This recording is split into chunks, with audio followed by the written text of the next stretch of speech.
Não se esqueça de dar o like. Eu sou a babaca por não comparecer ao casamento da minha prima e do meu ex-namorado? Eu, 32, estava noiva do Travis, 33. Mas algumas semanas antes do casamento, ele disse que não queria se casar. Perguntei se ele estava traindo e ele disse que não. Ele me disse que a maioria dos amigos dele já estava se casando ou começando famílias, então ele achou que era hora de se estabelecer, mas acabou de perceber que não queria fazer isso. Nem preciso dizer que o casamento foi cancelado e esse foi o fim do nosso relacionamento. Já se passou cerca de 1 ano desde que isso aconteceu. As coisas não têm sido exatamente ótimas, mas tenho me virado. Bem, alguns dias atrás, recebi um convite para o casamento da minha prima Taylor, 26. Imagine minha surpresa quando li e vi que meu ex-noivo era o noivo. Eu só os vi mal interagirem durante encontros familiares. Eu não tinha percebido nenhum indício de que algo estivesse acontecendo entre os dois durante todo esse tempo. Algumas informações sobre minha prima. Ela é o que algumas pessoas chamariam de espírito livre. Ela não tem um emprego convencional, trabalha como artista.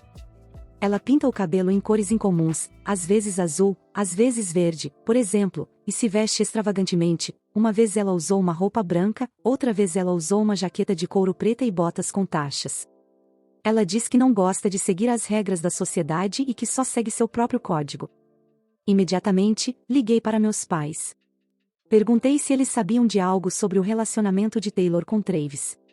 Resumindo, sim, eles sabiam. Não tinham a intenção de me contar porque perceberam que não haveria nenhum resultado positivo, mas também deixaram claro que esperavam que eu fosse ao casamento de qualquer maneira para mostrar apoio à minha família.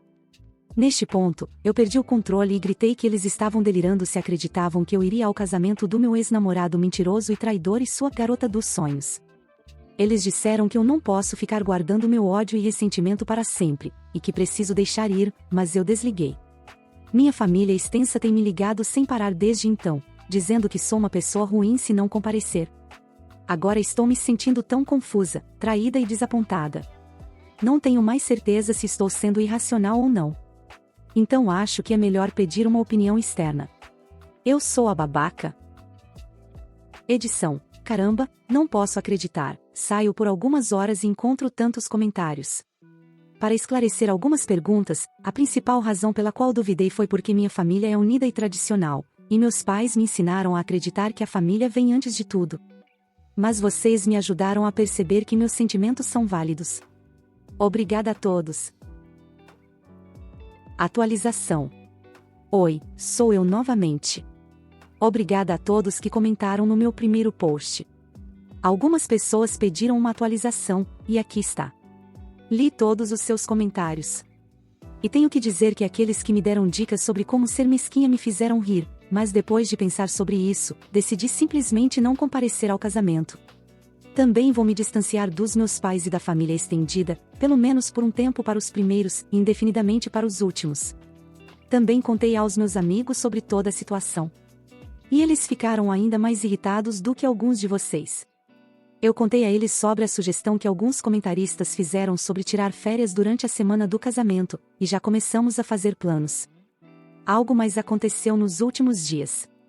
Recebi uma ligação de Travis.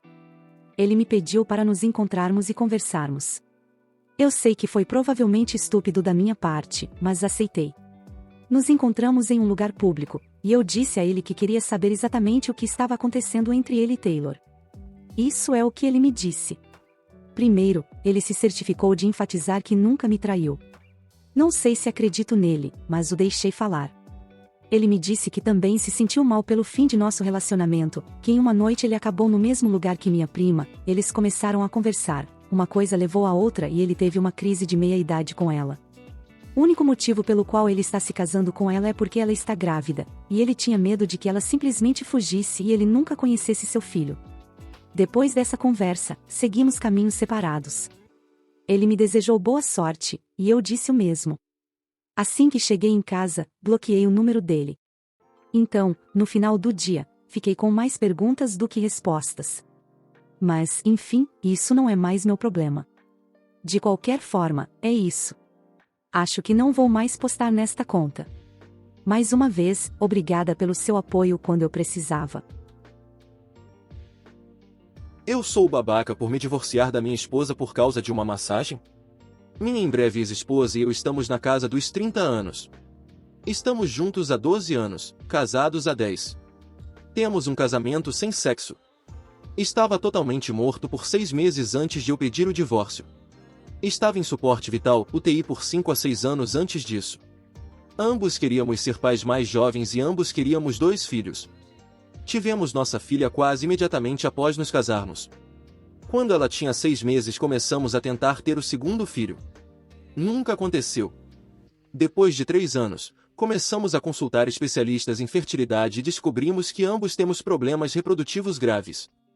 O médico nos disse que nossa filha era um verdadeiro milagre e disse que era contra todas as probabilidades que não apenas concebemos, mas também carregamos até o final. Foi depois disso que a vida sexual começou a declinar seriamente. Inicialmente, pensei que era apenas a dor de descobrir e saber que não poderíamos pagar pelas opções de fertilidade, e imaginei que melhoraria com o tempo. Nunca melhorou, só piorou. Há 5 anos, diria que fizemos sexo 15 a 20 vezes naquele ano. Em 2023 fizemos sexo 3 vezes. Eu tentei de tudo para melhorar isso, apimentando as coisas, conversando, sugerindo terapia. Eu faço mais do que minha parte em casa. Ambos trabalhamos e trabalhamos basicamente nas mesmas horas. Estou dizendo isso porque as coisas que costumo ler no Reddit sobre como a esposa faz tudo estão longe de ser verdadeiras. Com o tempo, fui ficando cada vez mais ressentido. O que me deixa mais ressentido é que ela sabe que tem um alto desejo sexual e simplesmente não se importa. Eu, por outro lado, sei que ela adora ser massageada e nunca tirei isso dela. Eu provavelmente a massageio 325 vezes por ano. Quase todas as noites, vou massagear suas panturrilhas, canelas, tornozelos e pés. De 4 a 5 noites por mês, faço uma massagem completa: pescoço, ombros, costas, bumbum, coxas, panturrilhas, canelas, tornozelos e pés. Percebi que fazer as grandes massagens era a melhor maneira de ter sexo, pois ela estava mais propensa a me deixar fazer as preliminares que sei que funcionam nela se eu já tivesse feito essa preparação. Eu as fazia com mais frequência alguns anos atrás, mas agora não tanto. A taxa de sucesso nunca foi tão boa, talvez 20% do tempo, mas nos últimos 2 anos estamos definitivamente nos números simples. Quando chegamos a 4 meses sem absolutamente nenhum sexo, decidi que não iria mais massageá-la. Levou apenas 3 dias para ela perceber e ela me pediu. Eu disse não, e fiquei bravo. Eu disse, por que eu deveria fazer isso, quando você não se importa com o que eu quero? Obviamente, não foi meu melhor momento e uma grande discussão se seguiu. As coisas ficaram geladas em casa, mas eu não cedia, estava cansado de tudo. Algumas semanas atrás, ela me disse que tudo bem, que ela só começaria a ver um massagista profissional. Eu disse, então eu vou começar a ver profissionais do sexo. Ela disse que isso era traição. Eu disse, tudo bem, eu não vou, mas você não vai receber massagem de mais ninguém, isso também é traição. Ela disse que eu estava sendo ridículo e eu disse, não, está sendo tocada de forma íntima por outra pessoa, se eu não posso ter isso, você também não pode, e eu juro por Deus se você fizer isso, vou pedir o divórcio naquele dia. No fim de semana seguinte, ela foi fazer as unhas, eu sei quanto tempo leva para ela fazer as unhas. Ela voltou quase 1h30 depois do que eu esperava. Ela não disse nada, apenas agiu normalmente. Eu entrei no aplicativo do cartão de crédito dela no meu celular. Com certeza, havia uma cobrança de $95 para a maldita pessoa da massagem no mesmo shopping das unhas. Perdi a cabeça e, quando isso aconteceu, ela também perdeu. Acho que ambos liberamos anos de frustração um no outro. Fiel à minha palavra, porém, liguei para um advogado de divórcio na segunda-feira. A única parte que me incomodou foi que meu advogado disse que, com base nessas circunstâncias, eu não poderia listar infidelidade como motivo do divórcio e tive que ir com diferenças irreconciliáveis. De qualquer forma, ela está dizendo às pessoas que estamos nos divorciando porque ela recebeu uma massagem. Desde então, tive vários membros da família e amigos me ligando e dizendo que sou um idiota. Alguns deles, até quando eu conto minhas verdadeiras razões, ainda acham que sou um idiota e que minhas razões não são boas o suficiente. Pessoalmente, acho que receber massagem quando foi dito para não fazer, é razão mais do que suficiente. Então eu sou o babaca aqui? Nota pessoal, reli isso e sei que soa com raiva. Mas estou com raiva de mim mesmo por desperdiçar tantos anos. Mas também estou com raiva porque isso foi apenas o último fôlego. Ela simplesmente foi e fez mesmo assim e nem tentou esconder. Literalmente foi ao mesmo lugar ao lado da loja de unhas e usou o cartão de crédito dela que eu pago, como se eu não fosse ver a cobrança. A gota d'água quase sempre é algo pequeno e estúpido. Mas é apenas a última de uma longa série de mágoas. A atualização. Embora isso não seja oficial de forma alguma neste momento, vou considerar isso como algo positivo. Minha futura ex me pediu para nos encontrar ontem para acertar alguns detalhes do divórcio, e foi realmente produtivo. Concordamos com um acordo de guarda de 50-50. Basicamente, uma semana aqui, uma semana lá. Torna-se 2 semanas durante as férias de verão. Cada um fica com suas próprias aposentadorias, dividindo as economias 60-40 a favor dela. Cada um fica com seu veículo principal. Fiz uma grande concessão na casa, foi minha ideia. Eu quero que nossa filha cresça naquela casa. O nosso era um de 3 quartos, com um porão acabado e um quintal agradável. Não quero que ela viva em 2 apartamentos de 2 quartos. Isso é importante para mim. Vou pagar uma pensão de moradia mensalmente para compensar alguns custos, já que meu aluguel e as despesas projetadas com utilidades etc. são muito menores do que a hipoteca, utilidades e manutenção. Concordamos com algumas estipulações que encerrariam isso. Se outro adulto se mudar, ou seja, um namorado ou novo marido, minha obrigação termina imediatamente. Minha obrigação termina quando nossa filha sair de casa ou completar 22 anos, o que ocorrer primeiro. Há um monte de cenários diferentes que discutimos em termos de divisão da casa se ela quiser vendê-la. Não vou me aborrecer com tudo isso, mas basicamente, desde que eu continue fazendo o pagamento da pensão, receberei 40% no momento da venda ou uma compra. Estou passando tudo isso para o meu advogado esta semana, e ele vai escrever e enviar para o advogado dela. Embora ela definitivamente tenha tido uma vibração de "você é inferior a mim", durante nossa reunião, estou feliz que isso não pareça que será um divórcio feio, como eu estava muito preocupado que seria. Suponho que nossa filha seja o fator motivador para sua atitude repentinamente amigável. Honestamente, eles deveriam ter se divorciado há muito tempo se houvesse tanto ressentimento. Embora só tenhamos um lado da história, é óbvio que ambos fizeram o outro miserável. Espero que ambos aprendam a se comunicar no futuro. Sem isso, estão apenas se condenando à miséria, não importa com quem estejam. Encontrei meus posts aqui, isso é divertido, então comecei a ler os comentários, achei menos divertido.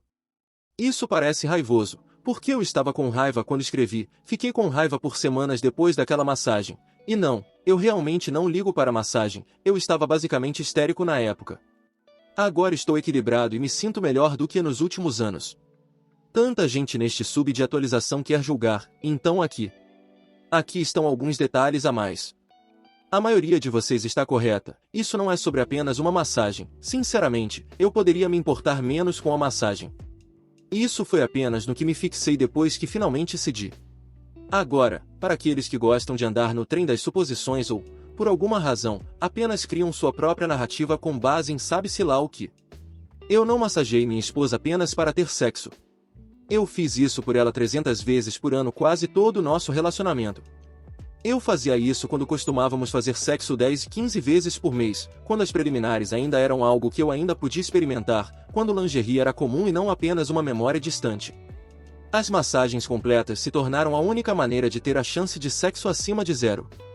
As pequenas nas pernas nunca foram escaladas por mim e eram muito mais comuns. Como a maioria das pessoas que me criticam decidiu ignorar ou ignorar a breve lista vaga de tudo que tentei ao longo dos anos, aqui está um relato mais abrangente. Noites de encontro, fins de semana de férias, cartas de amor, conversas longas onde expus todos os meus sentimentos, vou dar a ela crédito, ela nunca prometeu melhorar, apenas me disse que entendia de onde eu vinha. Acho que deveria ter entendido naquela época que isso significava que ela não se importava, sugeri terapia 5 vezes. Eu até marquei uma vez para nós e acabei indo nas primeiras 2 sessões sozinho, quando ela disse que estava ocupada demais para ir na terceira, apenas cancelei e nunca mais voltei. Sim, as coisas do dia a dia são bastante equilibradas, no que diz respeito às tarefas domésticas, à carreira, e acho que ambos somos ótimos pais. Mas nosso relacionamento era unilateral, levei muito tempo para ver isso tão claramente e parar de aceitar isso. Se ela quer um lanche, ela não pega, me pede, bebida, mesma coisa. Se ela quer sair com as amigas, claro, querida, sem problemas, vá em frente, eu fico com a menina, preocupe-se apenas com você. Se eu faço, são 2 horas de preparação para garantir que nada vá dar errado enquanto estou fora. Há alguns anos, vi um trecho de um comediante falando sobre estar jogando golfe quando sua esposa queria assistir a um DVD, e todos estavam rindo enquanto ele descrevia toda a conversa. Eu só queria chorar, porque aquilo era minha vida. Parei de tentar sair, não valia mais o esforço. Sim, tínhamos outras formas de intimidade, nos abraçávamos na hora de dormir para pegar no sono. Ela nunca gostou muito de beijar ou de dar as mãos, então desisti disso quando os tempos eram bons. Então eu tinha o abraço e, em raras ocasiões, o sexo para esperar.